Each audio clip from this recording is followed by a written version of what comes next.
বিদ্যুৎ বিলে জালিয়াতির অভিযোগ বিদ্যুৎ দপ্তরের অস্থায়ী কর্মীর বিরুদ্ধে। মালদহের ঘটনা, বিদ্যুৎ বিলে জালিয়াতির অভিযোগ, বিদ্যুৎ দপ্তরে বিল জমা না দেওয়ার অভিযোগ দপ্তরের অস্থায়ী কর্মীর বিরুদ্ধে। মালদহের মানিকচকের নাজিপুরের ঘটনা, এই নিয়ে আমরা বিস্তারিত জানবো। আমাদের সঙ্গে রয়েছেন আমাদের প্রতিনিধি পরিতোষ সরকার। পরিতোষ, বিদ্যুৎ বিলে জালিয়াতির অভিযোগ ঠিক কি ঘটেছিল, কি জানতে পারছো?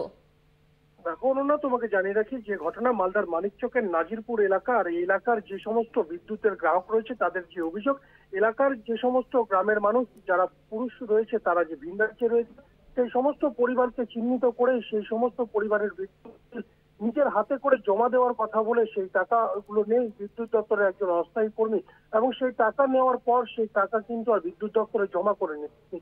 সমস্ত টাকাই তিনি আত্মসাৎ করে নিয়েছেন। আর এই সমস্ত বিষয় বুঝতে পারেন যখন পরবর্তীতে বিদ্যুৎ দপ্তরের যে কাগজ তাদের কাছে আসে, সেখানে বকেয়া বিল তাদের জমা পড়েনি, এমনটাই তারা দেখতে পায়। আর এরপরই রীতিমতো ক্ষিপ্ত হয়ে ওঠেন এলাকার বাসিন্দারা।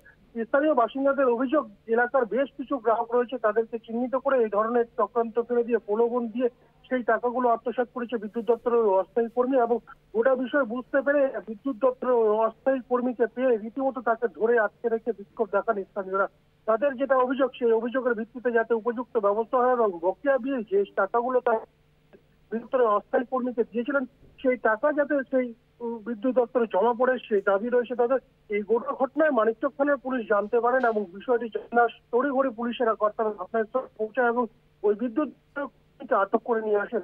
গোটা বিষয়ে স্থানীয় বাসিন্দারা বিদ্যুৎ দপ্তরের অস্থায়ী কর্মীর বিরুদ্ধে রীতিমতো ক্ষুব্ধ রয়েছেন এবং তাদের যে টাকা সেই টাকা যাতে বিদ্যুৎ দপ্তরে জমা পড়ে সে দাবিও রয়েছে তাদের স্থানীয়দের। অনন্যা, ধন্যবাদ তোমায়। আমাদের সঙ্গে ছিলেন আমাদের প্রতিনিধি পরিতোষ। আমরা যে খবরের দিকে নজর রাখছিলাম, বিদ্যুৎ বিলে জালিয়াতির অভিযোগ গ্রাহকরা তারা টাকা দিয়েছেন কিন্তু সেই টাকা আত্মসাৎ করেছে বিদ্যুৎ দপ্তরের অস্থায়ী কর্মী। আর এই নিয়েই থানার দ্বারস্থ হয়েছে স্থানীয় বাসিন্দারা। অভিযোগ দপ্তরের অস্থায়ী কর্মীর বিরুদ্ধে।